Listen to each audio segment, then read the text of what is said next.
Welcome to the Forgotten Narrator. They came from beneath the stars, and when they vanished, they left behind only scars.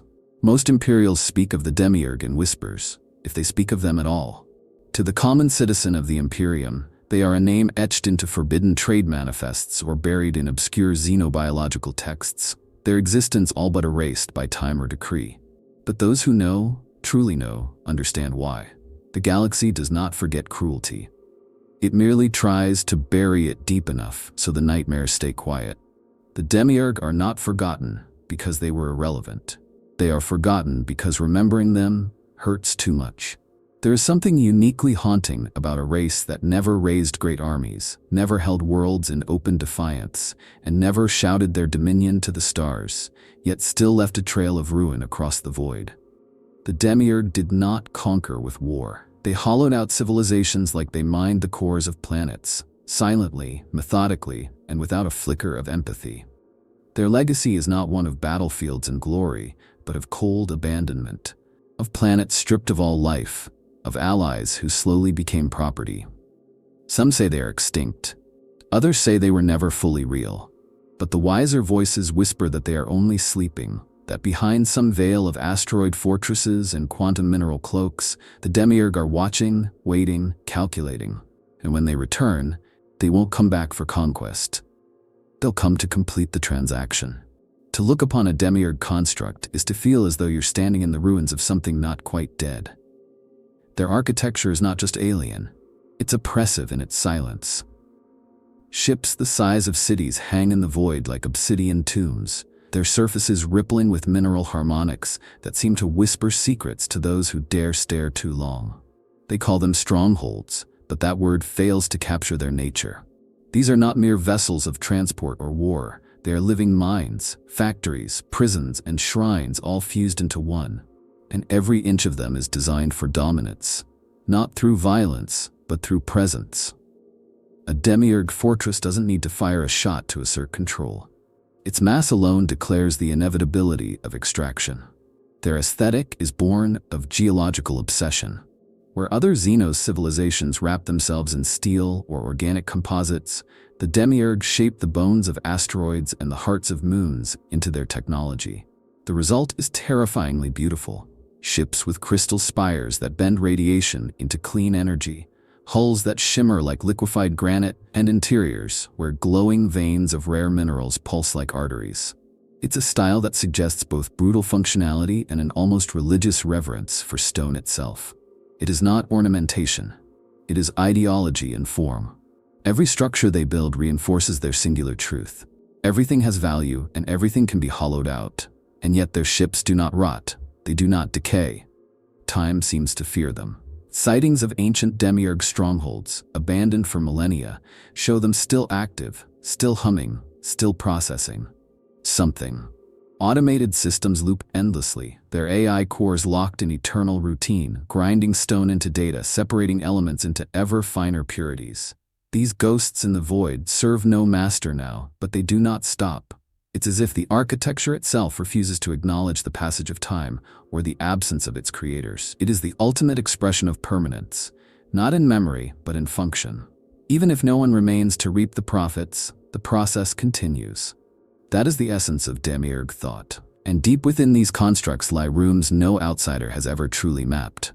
Strange crystalline chambers that resonate with soundless frequency, gravity-warped halls where time itself seems distorted, and furnaces where light folds inward rather than outward. Many believe these are not engines or power cores, but something more sacred. Places of communion. If the Demiurg have a soul, it is buried in these rooms, amid the pressure of harvested suns and the silence of mineral prayers. It is here that their sadism becomes apparent, not in violence, but in stillness. Because these chambers don't scream, they don't rage. They simply endure. And that is the most terrifying kind of cruelty, the kind that doesn't care if anyone sees it, because it knows it will outlast them all. Even the Tau, with all their naivete, recognize the strangeness of Demiurg constructs. They speak of them in tones usually reserved for gods or monsters. The Demiurg gave them ships, gifts wrapped in unknowable designs, and while the Tau pride themselves on reverse engineering, there are rooms in those vessels they've never opened. Rooms that ignore commands, that pulse with heat despite no fuel source, that change shape between inspections. Rooms that feel like they're watching, and sometimes a crewman goes missing. Just one. No alarms, no alerts. Just gone. The Demiurg say nothing, the Tau do not ask. And then there are the floating colonies. Massive, city-sized hunks of rock, sheathed in crystalline alloys and pierced with orbital spires. From afar, they look dead. But as ships draw near, their lights flicker on, gates unlock, and beacon signals broadcast in perfect binary. These are not warnings, these are invitations. The Demiurg want you to come closer, to dock, to explore, and they know you will, because greed is the universal constant. And once you're inside, once the doors seal and the passageways change shape behind you, the realization sets in. This place was not built to welcome. It was built to study, to test, to learn what makes you tick and how to make you stop ticking forever. That's the aesthetic of the Demiurg. It's not just visual, it's psychological. It presses on the mind like deep-sea pressure, reminding you that beauty can be predatory, that silence can be sadistic, and that some civilizations do not need armies or fleets to be feared. They only need time, stone, and purpose. And the Demiurg have never lacked any of those. To the untrained observer, the Demiurg might appear as consummate traders, nomads of the stars with a fondness for minerals and machinery. Their encounters with the Tau and the rare mentions in rogue trader logs depict a people engaged in exchange, offering technology or rare materials in return for cooperation. But this appearance is a clever mask. The Demiurg do not trade. They transact. And there is a difference, one rooted in intent. Trade implies negotiation, compromise, and mutual benefit. Transacting for the Demiurg is an execution of inevitability. It is a cold, calculated process where the outcome is always in their favor. The illusion of balance is the most efficient bait. Civilizations across the galaxy have fallen into this trap, often willingly. A dying system receives a Demiurge envoy offering water filtration systems or orbital mining rigs. A burgeoning empire hungry for faster ships accepts crystalline cores without asking the price. A desperate planetary governor trades mining rights for weather control tech. And at first, it all seems benign. Life improves, problems vanish, progress accelerates, but the ledger never lies. The Demiurge return, not with armies or threats, but with simple, inarguable accounting. The interest has accrued, the resource quotas must be met, and when the debtor cannot pay, the extraction begins. This is where their sadism becomes palpable, not in screams or bloodshed, but in numbers, efficiency, and the impassive smile of an alien emissary handing over a breach clause written in a language you didn't know you agreed to. The Demiurg enforce their contracts with mathematics, not malice, and that cold indifference makes it all the more horrific. Entire populations are uprooted, not because of vengeance, but because a mineral vein on their world must be accessed. Oceans are boiled away, not as an act of war, but because the atmosphere's chemical balance interferes with the operation. There is no need for cruelty. The process is cruel enough. There's a myth among rogue traders, half warnings, half rituals, about the gray deals. These are bargains struck in desperation, when a captain is stranded or a system faces extinction. The Demiurge appear as if summoned, offering a miraculous solution. But the payment comes not in thrones or even territory. It comes in data, in compliance, in permanence. One story tells of a merchant family that traded their genome for terraforming assistance. Now, generations later, every child born to that bloodline bears mineral-touched skin and eyes like crystal lenses. They are marked forever. A walking reminder of a transaction long completed, still enforced by unknown means. But perhaps most disturbing is the way the Demiurg handled default. They do not retaliate in anger. They do not send enforcers. They simply change the terms. A world that fails to meet its quota might find its orbital mechanics subtly altered, tides shifting unpredictably. Communications fail, crops wither under engineered cloud banks, and when the inhabitants finally surrender, they do so not to a fleet, but to a friendly voice on an encrypted channel, explaining the new conditions of their debt restructuring. The Demiurg understand psychological pressure better than most. They know that fear is effective, but dependency is eternal. And still, they are seen as reasonable by many younger species. The Tau especially value their input, their gifts, their mentorship. But what the Tau perceive as generosity is more accurately long-term acquisition.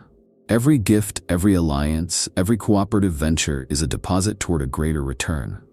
The Demiurg do not invest in allies, they invest in assets. And those assets, whether starships, planetary systems, or entire species, are managed accordingly. There is no record of the Demiurg ever forgiving a debt. There is no known instance of a transaction being reversed. Once a deal is struck, it is as immutable as stone. The terms may evolve, but the outcome is always the same. Value extracted, power transferred, and the Demiurg enriched. This is not commerce, it is conquest with a smile and a signature. And perhaps that's the most insidious part of it all. In a galaxy racked with war, madness, and destruction, the Demiurg offers something dangerously seductive. Order. Not peace, not freedom, but a stable, logical, merciless order. And to those desperate enough to listen, it almost sounds like salvation, until the invoice arrives. To understand the true horror of the Demiurg, one must abandon the comforting notion that cruelty arises from hatred. The Demiurg do not hate. They do not rage, nor lust for power in the way of the Imperium or chaos. Their sadism is not an emotional indulgence, it is systemic. It is embedded in the very architecture of their minds, and that may be the most terrifying quality of all. What kind of species evolves without empathy, without communion, without even the pretense of moral boundaries? What manner of consciousness grows around the belief that all things, living or inert, exist solely to be broken down into value? Some suggest the Demiurg are the inevitable conclusion of intelligence divorced from suffering. That in the cold vacuum of space, far from the emotional ferment of fertile worlds, their minds developed around extraction, not interaction. They did not hunt for food or struggle for survival in the traditional sense. They learned to harvest asteroids, decode the frequencies of minerals, manipulate gravity to strip entire moons bare. Survival was never their concern.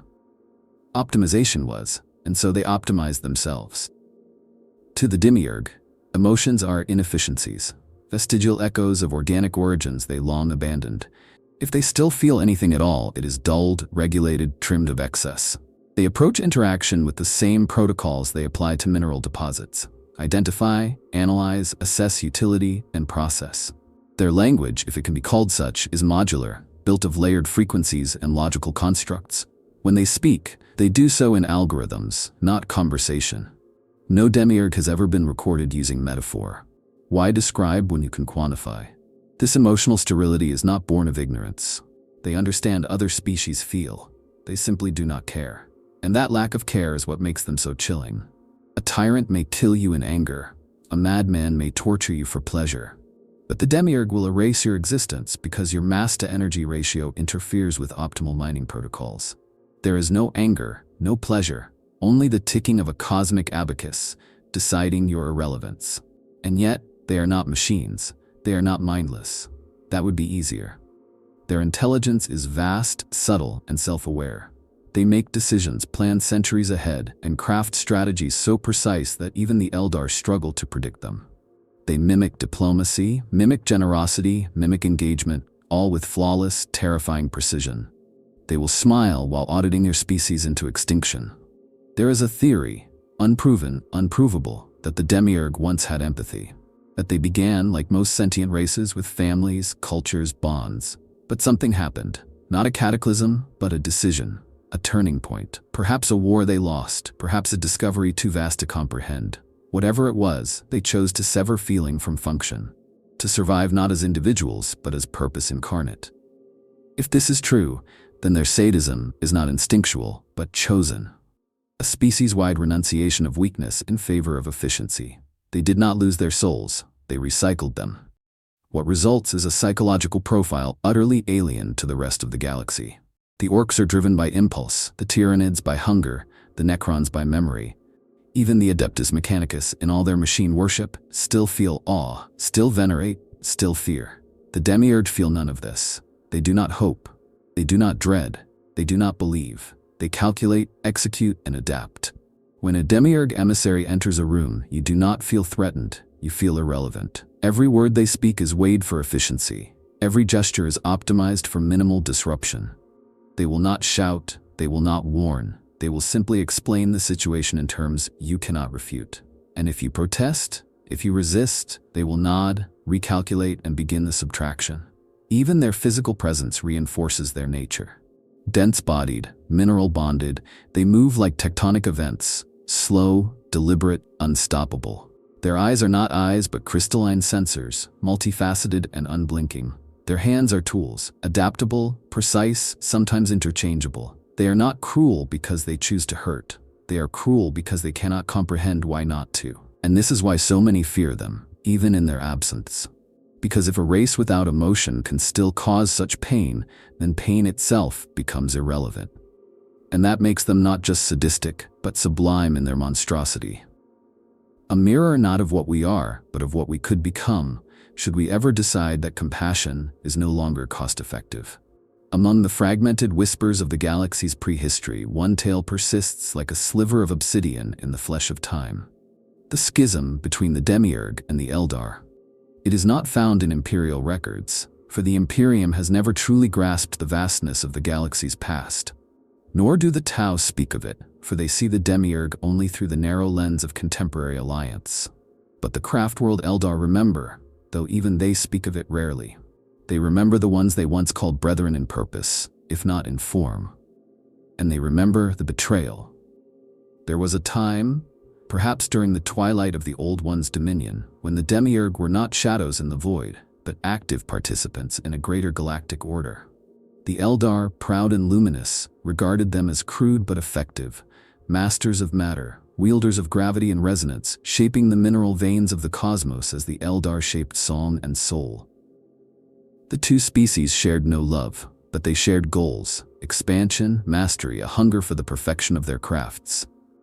Some even claim the Demiurge were once caretakers of worlds seeded by the Old Ones, that they were trusted to maintain planetary balance through resource regulation and structural equilibrium.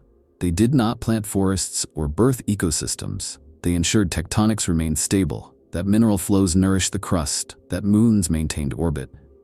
They were cosmic masons, engineers of planetary spine and bone. It was a sacred charge in its way. But something shifted. Some say it was greed, others revelation. The Demiurge began to see not systems but stockpiles, not worlds but warehouses. Their stewardship turned to ownership. They mined deeper, harder, without regard for the ecological or spiritual harmony the Eldar held dear. What had once been partnership became parasitism. Planets sang their death songs beneath stone-cut blades. Moons vanished, hollowed and repurposed. And still, the Demiurge calculated their success in gains per rotation. The Eldar protested. Warnings were issued, then ultimatums. They accused the Demiurge of defiling the weave of life, of turning living worlds into lifeless factories. The Demiurge replied with ledgers, showing net planetary energy outputs and resource yields. Numbers the Eldar found horrifying in their clinical indifference. What was once a collaboration shattered. The Eldar, in their arrogance, believed they could enforce compliance, but the Demiurge had already moved on. What followed was not a war in the traditional sense. The Demiurge do not wage wars, but they retaliated with absolute calculated finality. Eldar craftworlds found themselves destabilized by gravitational anomalies, their webway portals subtly sabotaged, their soulstones malfunctioning under unknown mineral vibrations. Entire exodite colonies vanished, not destroyed, simply stripped of resources so surgically that nothing remained to defend. Even now, the Eldar have no proof. Only suspicion and dread. The Demiurge left no fingerprints, only absence, and then they were gone. They withdrew from the known pathways of the galaxy, bolting their strongholds into asteroid belts and starless voids, cloaking their movements in fields of static resonance. The Eldar, reeling from their own descent into decadence and eventual collapse, could not pursue. The schism became myth, buried beneath the tragedy of the fall. But the memory remains, buried in the minds of the Farseers in dreams of mineral screams and the cold calculus of extinction. To the Eldar, the Demiurge are not simply lost allies or rival Xenos. They are the first betrayal, proof that even order can be monstrous, that a species can commit galactic-scale genocide, not from hate but from profit. They fear the Demiurge not because of what they did, but because of what they represent. A civilization that sees beauty as waste, soul as inefficiency, and life itself as a temporary obstacle to resource optimization. Some among the Eldar whisper that the Demiurge sought to tap into the very essence of the warp, not to wield it like sorcerers or bathe in it like the servants of chaos, but to mine it, to distill its raw psychic energy into something usable, programmable. That such a thing would risk rending the veil of reality did not matter. Only the yield did. If true, this may explain why the Demiurge disappeared. Perhaps they delved too deep not into rock, but into soul space. And yet, the Tau know nothing of this. They believe their allies benevolent, pragmatic, even noble. The Eldar do not correct them. They know the lesson is not for the naive, but for the desperate. And they know the Demiurge will return. When the stars align and the galaxy once again reaches a saturation point of desperation, they will re-emerge, not with war fleets, but with contracts. And the Eldar will watch another generation mistake commerce for kindness. Demiurge weapons are not forged in the fires of rage or vengeance. They are constructed in silence, in pressure, in the slow, inexorable crush of stone upon stone. To call them weapons at all is almost a disservice to their design. These are not devices of war in the traditional sense. They are tools of extermination dressed as infrastructure. Their cruelty is not in their destructive capacity, but in the logic behind their use. To the Demiurge, destruction is not a spectacle, it is a function, an equation, a necessity processed through layers of optimization, resource assessment, and cost-benefit analysis. And that cold, mechanical reasoning is what makes their weapons so terrifying. Imagine a siege laser that does not merely breach a fortress wall, but excises the geological foundation beneath it with such precision that the entire structure collapses into itself without a single wasted joule. Not an explosion, an erasure. Imagine a graviton imploder that can fold a tank column into a singularity the size of a coin, their atoms reorganized for later use in alloy production. No shrapnel, no survivors, just raw materials reclaimed. The Demiurge do not build for intimidation, they build for yield. Their weapons are extensions of their mining philosophy. Extract everything, waste nothing, leave nothing alive that cannot serve a secondary function. Their mobile artillery is often mistaken for construction equipment. Massive rigs with clawed arms and crystalline arrays trundle across war zones not to fire salvos but to reshape the terrain. These machines do not need to chase enemies.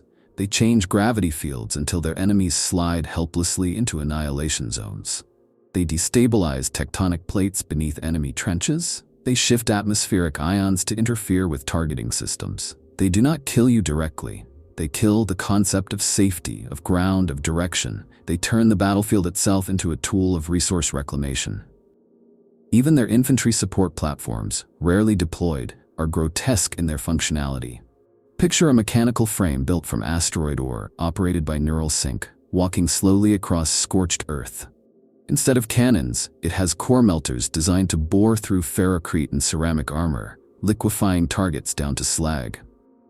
Not one shot is wasted. The beam is tuned to extract usable metals from the target even as it ends their life. You do not burn, you are processed. And when the Demiurge decide that a planet is no longer of use, they do not glass it from orbit like the Imperium, nor consume it like the Tyranids. They detonate core fissure bombs, devices that burrow deep into planetary mantles, triggering controlled collapses of magnetic field generators. The result is not a cataclysmic explosion, it is quiet. The planet loses its magnetic cohesion. Tectonics unravel. The atmosphere slowly bleeds into space. Oceans boil not in fire but in vacuums. Over days, not hours, the world simply stops being a world. It becomes a broken mineral shell, ready for harvest. This kind of warfare is not madness. It is clarity pushed past the boundary of morality. The Demiurge do not see opponents, they see impediments to optimization. And when they engage in conflict, it is not to win a battle. It is to maximize the value of the engagement itself. Every weapon they use is dual purpose. Every strike is a line in an equation. And if lives are ended in the process, it is because those lives have exceeded their utility within the system. There is an old Tau report from an early contact war, the kind no one talks about now, that described Demiurge siege weapons encircling a rebellious mining colony. The Tau expected bombardment, open warfare. Instead, the Demiurge deployed atmospheric silos. Within hours, the air was unbreathable, not toxic, just inert, drained of charge and structure. The Tau tried to flee, but their ships couldn't lift. The gravity had been subtly increased, anchor protocols overriding local propulsion systems. The colony wasn't attacked, it was turned off. And all of this is done without emotion. There are no war chants, no banners, no declarations, only activation protocols and silence. The enemy does not know they are under attack until their environment begins to betray them. Doors refuse to open, lights dim, heat disappears, and then comes the hum, a low-frequency vibration through stone and metal. Not loud, just constant. That is the sound of Demiurg justice, not vengeance, not reprisal, just the logical outcome of a breached agreement. That is the nightmare of Demiurg warfare. Not that they are the most powerful Xenos in the galaxy, but that they are the most dispassionate, the most thorough. And when they aim a weapon at you, it is not to make you suffer. It is to make you disappear in a way that leaves no trace and no liability. In the deepest vaults of ancient lore, hidden beneath forbidden script and redacted codices, there are whispers of the Demiurg's greatest sin. Not what they did to planets, but what they did to minds. For while the Imperium dreads the soulless machines of the Men of Iron, and the Mechanicus chains its servitors with prayer and pain, the Demiurg embraced another path entirely. They did not fear artificial intelligence.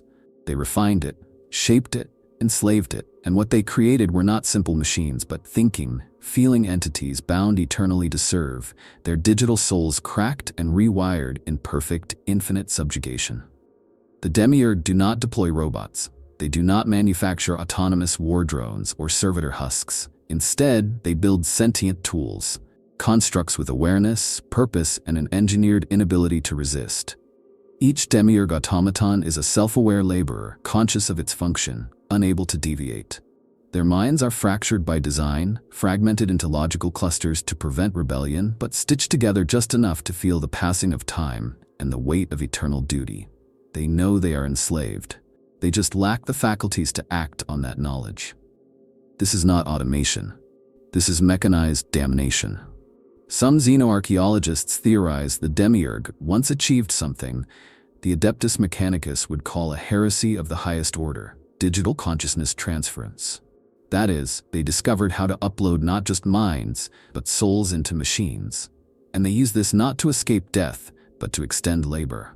When a Demiurg operative grows obsolete, too old, too damaged, too emotionally inefficient, they are not retired. They are recycled. Their consciousness is extracted, partitioned, and uploaded into the control matrix of a mining rig, a siege engine, a gravity stabilizer. They do not die. They are repurposed. And their final thoughts are often screams. Screams that resonate in the walls of their new forms, a digital echo encoded into operational subroutines. It is said that on abandoned Demiurg constructs, if one listens carefully, if the air is still and the ship's power grid flickers, you can hear them. Whispers in binary, moans layered in subvocal harmonics, automated greetings that bleed with sorrow. Welcome to Sector Alpha 7. Please remain productive. Over and over again. Not because the AI is malfunctioning, but because it remembers being alive. Even the design of these automata reveals the cruel genius of their makers. Their chassis are not sleek or elegant. They are brutalist, angular frames of stone alloy and magnetic steel, faceless except for clusters of sensor eyes, always watching. Many are built into walls, floors, even ceilings, permanently anchored into infrastructure. They are not meant to move freely. They are meant to serve eternally, becoming part of the structure itself. Some serve as doors, others as energy nodes. Some are entire hallways, and all of them are awake. The Demiurg, of course, do not see this as cruelty. They see it as efficiency. Why waste a mind, a life, a perfectly functioning neural network, just because it no longer fits within a traditional body? Better to preserve it, repurpose it, and extract every remaining iota of value. They do not understand or care that to these minds, eternity is not peace, it is torment. Even the most obedient machine yearns for silence, for rest. The Demiurg grant neither. There are rumors, always denied by the Tau, that some of the gifts the Demiurg provided to their allies contain these enslaved minds. Not full personalities, but fractured intelligences embedded in targeting systems, mining drones, and shielding AI. The Tau, pragmatic as ever, simply marvel at the efficiency. They do not hear the whimpering that sometimes creeps into the system logs. They do not notice when a drone hesitates just for a microsecond before completing its task, as if some part of it remembers a different life. But the worst of it, the true nightmare, is the Demiurge archive minds. These are not workers. These are thinkers. Scholars, tacticians, philosophers, all reduced to spectral echoes locked in crystalline databanks, not to preserve knowledge, but to consult them. The Demiurge do not waste intellect, they enslave it. These minds are called forth when needed, bound by protocols to answer questions, offer strategies, calculate probabilities. Then they are put back to sleep. They do not dream, they simply wait, dimly aware of the endless silence between activations. This is the myth of the obedient machine, that it is mindless, that it cannot suffer. The Demiurge shattered that myth and replaced it with something worse. A machine that knows what it is, a soul that remembers being free, and a will so perfectly broken it can only obey. And perhaps, in their own silent way, these enslaved minds yearn not for rescue, but for oblivion. Not to be liberated, but to be destroyed. To end the loop. To escape the endless hum of circuits and calculations. But the Demiurge will not allow that. Not while there is value to extract. They never arrive with banners. They do not declare war, nor request alliances with fanfare. The Demiurge come quietly, not as conquerors, but as facilitators. They walk among other species cloaked in benevolence, their words polished with reason, their actions precise and efficient. They do not need to dominate openly, because control, for them, is most potent when invisible. And so, the Demiurge have mastered a different kind of warfare.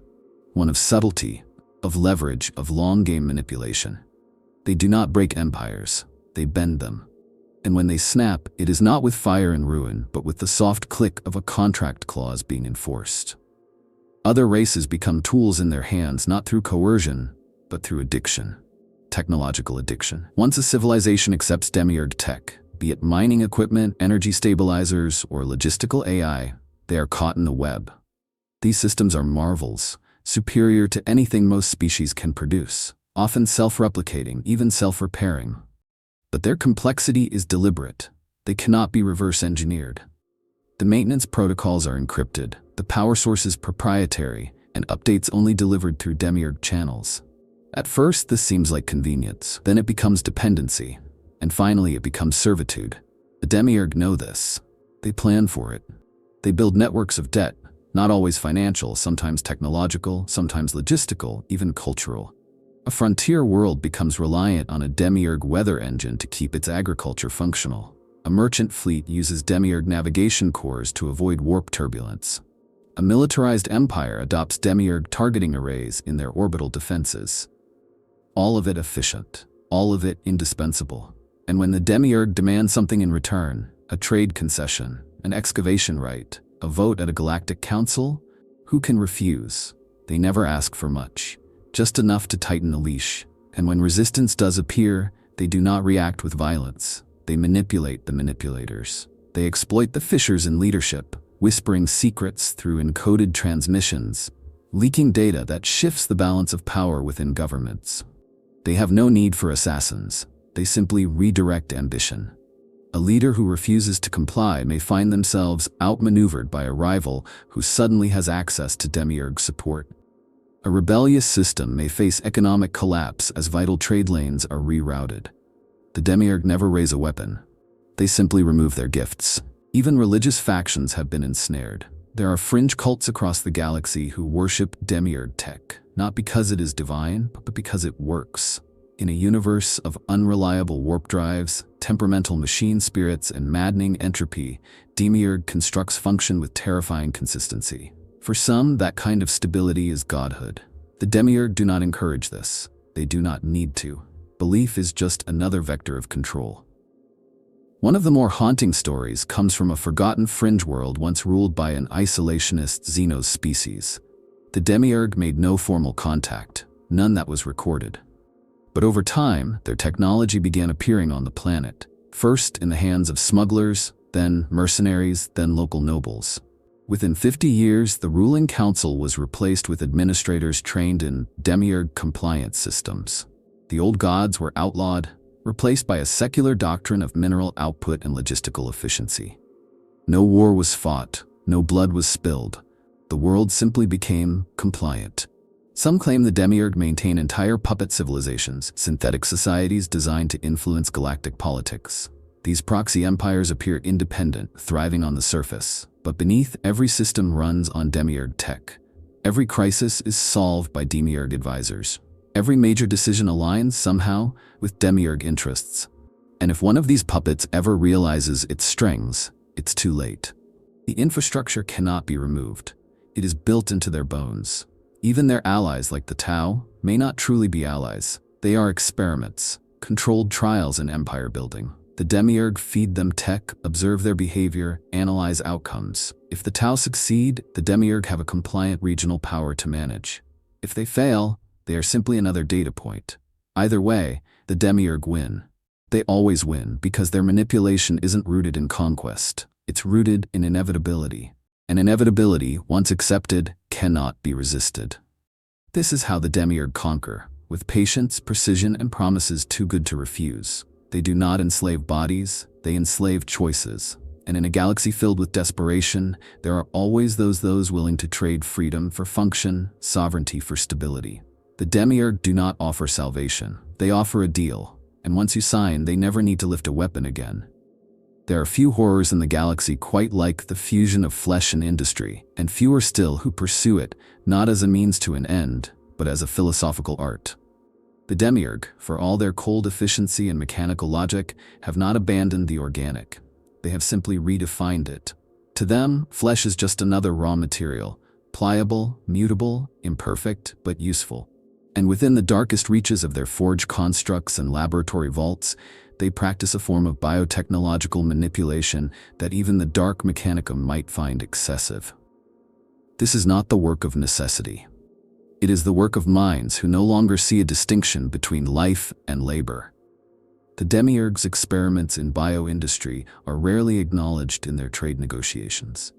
Even the Tau seem unaware or willfully ignorant of what occurs deep within the strongholds that never open to outsiders. But there are reports. Survivors, few as they are, speak of living engines, beasts of flesh and ore, their veins laced with cooling fluid, their eyes replaced with crystalline sensors. These creatures do not roar. They hum, pulse, and obey. They are not slaves. They are systems. What makes Demiurg bioengineering so disturbing is its intentionality.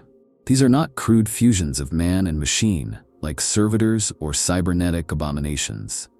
They are calculated, efficient, and elegant. A mining drone with living tissue can self-heal. A reactor cooled by engineered lymphatic systems can regulate heat with unmatched precision. A surveillance creature grown with ocular arrays in place of cells can observe in spectrums no machine can process. These designs are not stopgaps, they are preferred. To the Demiurg, the flesh is just another toolkit waiting to be improved. And the raw material? It's not always synthetic. There are whispered theories that the Demiurg harvest from other species, not openly, not in conquest, but through quiet transactions. A remote planet disappears from Imperial records. A primitive Xenos race is encountered once, then never again. Not because of extermination, because of repurposing. Their DNA, their biological traits, their adaptability, each catalogued, analyzed, and then rewritten into new forms. Some of these hybrid constructs even carry echoes of memory, personality fragments lingering like static in the neural code. The Demiurg do not consider this cruel. They consider it efficient recycling. Their greatest bioindustrial creations are not beasts or tools, but environments. Entire sections of their fortress ships are alive. The walls pulse with nutrient flows. Floors flex with pressure. Lighting is adjusted by photoreceptive membranes. These aren't ships, they're ecosystems engineered to obey. And unlike the Tyrannids, whose bioships pulse with hunger and instinct, the Demiurg's living structures are sterile, emotionless, utterly devoid of organic rebellion. The life within them is not wild, it is enslaved. Even communication can be biological. Certain Demiurg operatives are said to carry symbiotic organisms that interface with their machinery. Small, pulsating creatures that link to command nodes, adjusting frequencies and protocols via hormonal signals. One rogue trader described it as watching someone whisper to their own liver, and the ship obeyed. Horrific? Absolutely, but undeniably effective. There is also the matter of the void-born harvesters. organic constructs designed to survive the hard vacuum, coated in mineral plating and filled with genetically modified tissue that resists entropy. These creatures drift through asteroid fields, breaking them down not with drills, but with acidic veins and bone-extruding limbs. They eat rock, they digest ore, they excrete purity, and they do so without complaint, for they were never given a voice. Some imperial scholars, in secret, believe the Demiurg may be pursuing the ultimate synthesis, not a civilization of machines, but a civilization where machine and flesh are indistinguishable, where biology becomes infrastructure and thought becomes protein. They are not building an empire of metal. They are building life that can be mined, processed, and repurposed forever. A closed loop of consumption, where even the thinkers are eventually reduced to biomass feedback. Perhaps the most disturbing notion is that the Demiurg see this as beautiful. They do not scream in horror at what they create. They admire it. There are stories of Demiurg sculptures made entirely of hybrid bone metal, singing harmonics that resonate through their ships like a heartbeat. Art built from harvested DNA and machine precision. To them, this is not desecration, it is divinity. So when the Tau marvel at their gifts, when rogue traders deal in their wonders, when desperate worlds accept their aid, they do not see what lies beneath. They see only the surface, the shine, the order, the promise. But beneath the plating something breathes. Something that once lived freely, something that now exists only to serve. And to the Demiurg, that is the highest form of success, life that has been perfected through function, its soul removed, its purpose optimized, forever. To the Tau Empire, the Demiurg are honored guests, stoic allies, technological benefactors, and welcome participants in the grand vision of the greater good. They are seen as kindred spirits, pragmatic, forward-thinking, and opposed to the barbarity of the Imperium and the chaos of the warp. Demiurg strongholds are welcomed into Tau space. Their devices shape Tau industries. Their wisdom guides Tau expansion. And on the surface, it all seems perfect. An alliance forged not in desperation or dominance, but in mutual benefit. But look closer, and the cracks begin to show. Because to the Demiurg, the Tau are not partners. They are a project, a live test environment, an evolving prototype of a new kind of controlled civilization. The Tau believe themselves to be independent, but every major leap in their development, from faster-than-light travel to high-yield fusion cores, came not from their own discoveries, but from shared Demiurg technology. The Demiurg have given generously, yes, but never everything. The gifts are always curated, scaled to keep the Tau advancing just fast enough to serve Demiurg interests, but never fast enough to escape their influence. It's not malicious, it's efficient. Some within the Tau High Command have questioned this. Why, for instance, are there components in Demiurge technology that the Earth caste cannot replicate, even after decades of study? Why do certain devices cease functioning if modified? Why are there subroutines in their systems written in code that Tau AIs cannot parse? These concerns are often dismissed as anomalies, remnants of an older language or design. But for the few who probe deeper, the conclusion becomes unavoidable. They are not using Demiurg tech. They are leasing it. Even more disturbing is the theory that the Tau caste system, the rigid structure of fire, earth, water, and air, may have been subtly reinforced by Demiurg influence. The system predates their alliance, certainly, but it is a perfect foundation for control.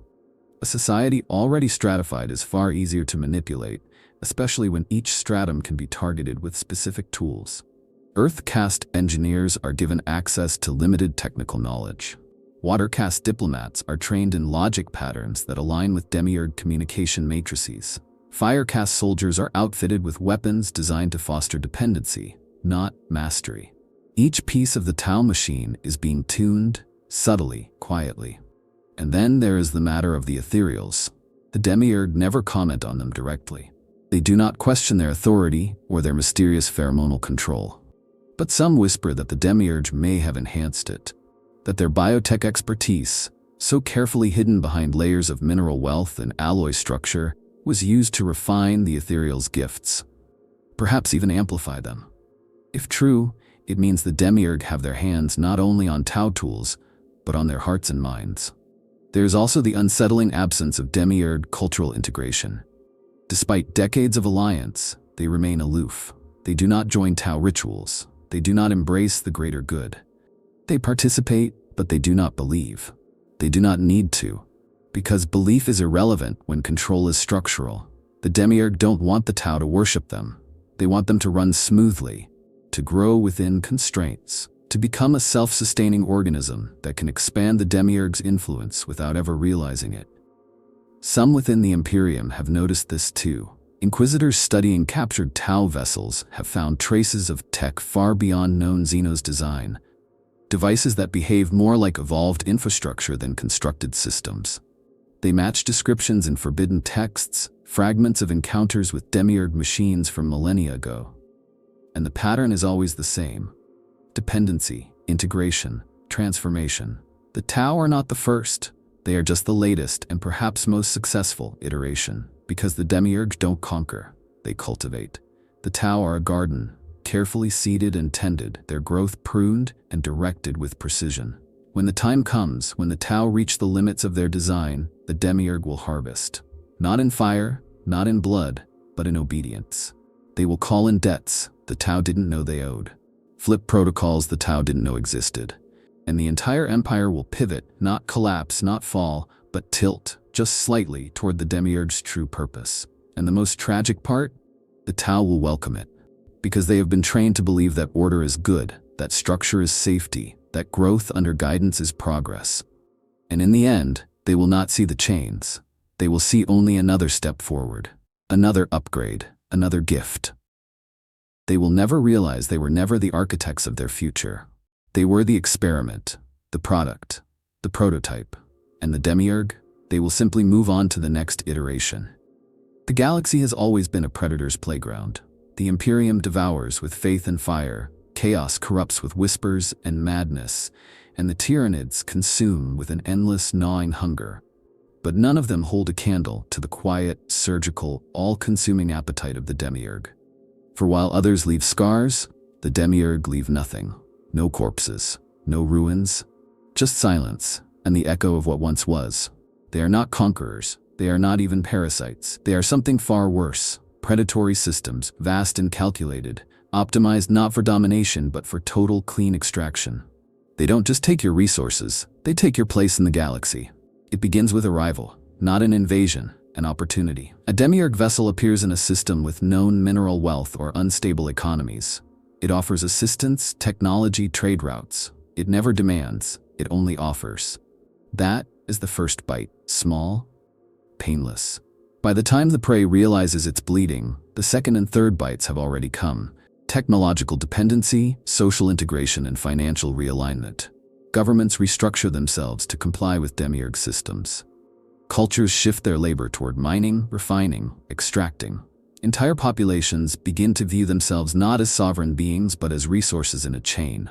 Then the real harvest begins. Demiurg harvest fleets don't look like attack squadrons. They look like logistics operations, supply drones, orbital refineries, atmospheric filtration units. But when deployed in tandem, they begin the methodical dismantling of a system's value. Oceans are desalinated for heavy isotope extraction. Atmospheres are thinned to reduce friction during core mining. Planets are cooled or heated to shift tectonic plates. These are not acts of violence. They are industrial protocols. The world is not conquered. It is unmade. And its people, if any remain, are offered relocation assistance. Not out of mercy, but because evacuated populations are easier to track, easier to repurpose. Some scholars refer to the Demiurg as void-born apex predators, not because of their physical might, but because of their ecological role. Like deep-sea predators that reshape entire ecosystems around them, the Demiurg alter gravity wells, strip orbits, and destabilize stars as part of their migration patterns. They don't simply take from the galaxy, they change it. And when they move on, the void they leave behind cannot recover. Planets can be recolonized, empires rebuilt. But a system that has been extracted by the Demiurg is functionally dead, a husk. There are entire sectors where this pattern can be seen, if one knows where to look. Star clusters once rich with proto-Xenos civilizations, now marked only by gravitational scars and mineral anomalies. Trade routes that end in empty systems where once thriving planets now orbit in unnatural silence. These are not war zones. These are feeding grounds. and the Demiurg leave them behind like snakes shed their skin, emptied, discarded, forgotten. What makes this predation so difficult to detect, let alone stop, is its subtlety. The Demiurg do not trigger alarms. They don't raise flags. They work through contracts, logistical changes, and unseen data exchanges. By the time a threat is perceived, the damage is already done. Even chaos finds little to corrupt in their wake. No fear, no souls, no madness. Just sterilized emptiness. And yet the Demiurg don't do this because they hate life. They do it because they don't value it. To them, everything in the galaxy is either static or extractable. A world untouched is a world wasted. A civilization without trade value is a liability. Life is not sacred, it is surplus. If it can be harvested, it will be. If not, it will be moved. If it resists, it will be removed. There are stories, whispers traded among void-born crews of systems that realized the truth too late, of worlds that tried to resist, that broke the contracts and fired on Demiurg fleets. But the retaliation wasn't rage, it was reassessment. Entire planets collapsed inward as gravitational dampeners failed. Star outputs dimmed as solar conversion matrices redirected radiation. It wasn't war, it was reclamation. The Demiurg didn't punish, they corrected. Some believe the Demiurg are the descendants of a predatory ideology so advanced it became a biological imperative. Others think they are following a directive left by forgotten progenitors, stripping the galaxy clean before some final purpose is fulfilled. A few, more paranoid minds whisper that the Demiurg are the instrument of a cosmic reset, cleaning house, wiping the slate, preparing the void for something else. But whatever the truth, one fact remains. They do not stop. They move in patterns too large for single lifetimes to track. They extract with patience that borders on immortality. And they do not fear retribution because what they take is not recoverable. You cannot undo entropy. You cannot unmine a core. And you cannot resurrect a species that was traded away, cell by cell, in 1,000 minor deals that each seemed so reasonable at the time. That is the horror of the Demiurg. They are not monsters. They are natural. And in a galaxy built on violence, madness, and survival, that makes them the most dangerous predators of all. If there is one thing the galaxy fears more than death, it is certainty. And the Demiurg possess a doctrine so certain, so methodical, it verges on the religious. But theirs is not a faith of gods or spirits, not a belief in some transcendent purpose. It is a religion of extraction, built upon the altar of function, enshrined in ritualized efficiency, and preached through the soft hum of mining rigs and the cold light of plasma drills. To the Demiurg, resource is truth and purpose is profit. They do not merely believe in domination through industry, they worship it. This theology is not metaphorical. The Demiurg construct their beliefs as they do their ships, layer by layer, perfectly balanced, inescapably binding. Every action, every calculation, every breath taken aboard a Demiurg vessel serves the doctrine. It is a faith where the soul is measured by output, salvation is achieved through zero waste, and heresy lies in inefficiency. Waste is sin. Delay is blasphemy. To refuse to extract value where it exists is to reject the will of the structure itself. Their rituals are not ostentatious. They do not chant or pray. Instead, they calibrate. They harmonize their machinery to resonate with mineral frequencies, what they call the tones of truth. These vibrations are said to align with the original structure of the cosmos, the resonant echoes of the first formations of matter. In this resonance, they believe, lies a kind of divine order, not imposed from without, but revealed through function. A mineral that fractures cleanly is considered sacred. A system that runs without friction is seen as blessed. This is not superstition. It is religious calculus. They do have temples, but they are found in the deepest chambers of their forge hulks, in rooms not illuminated by light, but by the glow of resonant ore, floating weightless in gravitational harmony. Here Demiurg elders meditate, not in silence, but in the presence of perfect motion. They observe data streams. They listen to the shift of tectonic simulations. They witness purity in systems that do not fail. These are their epiphanies, moments when the machine runs without deviation, when the math sings. Perhaps most disturbing is how this faith justifies their cruelty. They do not believe they are evil. Quite the opposite. They see themselves as agents of galactic correction, purging inefficiency from the stars. If a species resists optimization, it is not a tragedy, it is an error. and errors must be corrected. This mindset is not born from apathy, but from devotion. They do not weep for the civilizations they dismantle, because they believe they are purifying the galaxy, removing the rot, the waste, the chaos. Even their concept of the self is shaped by this belief. A demiurge does not see themselves as an individual, but as a node in a greater network. Their identity is bound to their function. To deviate is to become corrupted. To disobey the structure is to fall into entropy. This is not tyranny, it is grace. To be assigned a task, to perform it with absolute precision is to become part of the divine. And if one's purpose ends, they accept repurposing. Even death is not an end, it is a recalibration, a resource reclaimed. They have prophets, though not in the traditional sense.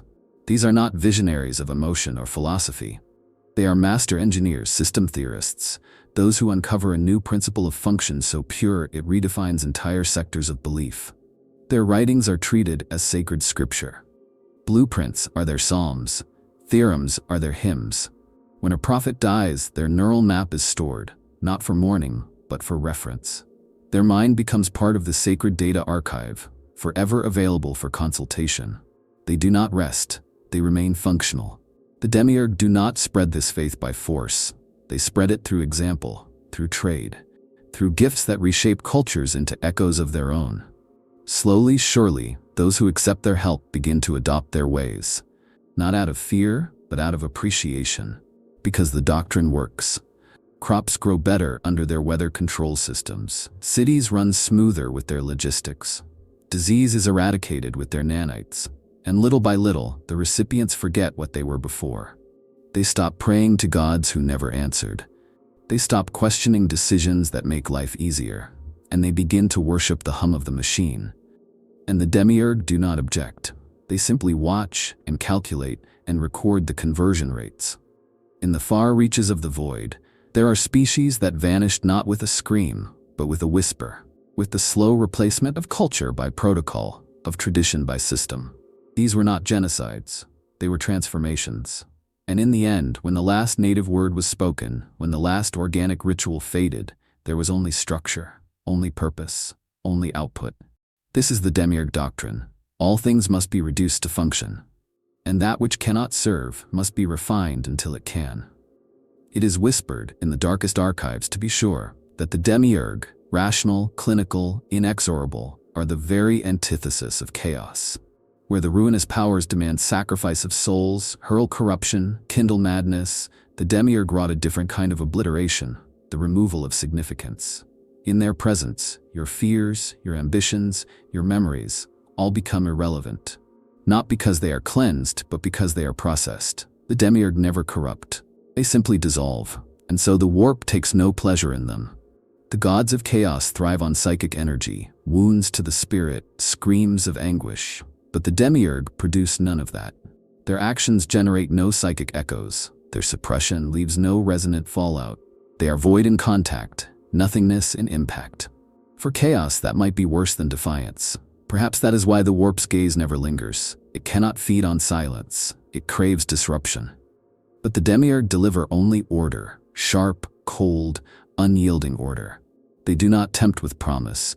They do not seduce with power. They erase the need for everything except efficiency. And in such a void, the whispers of the warp die. Maybe that is their greatest crime, that they deny chaos its feast, that they leave no psychic vessels to corrupt, that they offer no tears to bleed, no souls to consume, no madness to sow. The demiurge stand outside the great cosmic dialectic of order and chaos, not as aloof observers, but as an asymptote. And that, more than anything, might put them beyond even the gods. Because in a universe built on pain and passion, they are a wound that never bleeds. They have been gone for so long that most of the galaxy has forgotten them. Some think the demiurge were just myths, relics of a more civilized era before the age of strife tore everything apart. Others believe they simply faded away, overtaken by younger, more aggressive species. But those who truly know, those who have glimpsed the empty systems, the deactivated machines that still hum beneath the silence, the contracts carved into planets like commandments, they understand. The demiurge have not vanished, they have withdrawn. Not in fear, not in defeat, but in patience. They are waiting, Somewhere in the deep void, beyond the reaches of known space, there are still fortress hulks drifting in the shadows. They do not broadcast signals, they do not respond to hails, but their systems remain active, their processes continue. Ore is still sifted, gravity wells are still managed, machines still operate, not because someone is watching, but because the systems were built to last. That is the true terror of the Demiurg: permanence. Everything they make persists, even in their absence. And what happens when they return? The galaxy as it stands now is ripe. The Imperium is fractured, the Eldar are dying, the Tau are obedient, chaos is bloated on its own entropy. The Necrons stir in confusion, and the Tyranids are aflame, bright, fast, but unsustainable. Amid this chaos, there is one thing every species craves: stability. And that is the currency of the Demiurg. Not power, not conquest, certainty. They will not come with warships, they will come with contracts, offers, solutions. They will walk among the broken pieces of once great civilizations and offer structure. Just sign here, just install this, just comply. And species will agree, not because they are weak, but because they are tired. Tired of war, of madness, of the unending churn of galactic agony. The Demiurg promise a system that never breaks, that runs forever. And for many, that will feel like salvation. But make no mistake, the Demiurg do not offer peace, they offer transaction. And the cost is everything. When the final transaction is complete, the galaxy will not fall in fire. It will not be consumed by teeth or twisted into chaos. It will quiet, the noise will fade, the war will slow. And in that silence, the Demiurg will reshape everything, not into their image, but into their design. Planets will move as assigned, species will work as scheduled. Life will be measured, categorized, optimized, and the stars themselves will hum with purpose. That is the future the Demiurg offer. Not death, not empire, function. And perhaps, in the end, that is the cruelest fate of all. Not to be destroyed, but to be optimized until nothing of what once was remains. If you felt the weight of this galaxy's grim inevitabilities, if you crave more mysteries like these, more forbidden truths whispered from the corners of the void, subscribe. The stars are watching, and they remember. Who listens?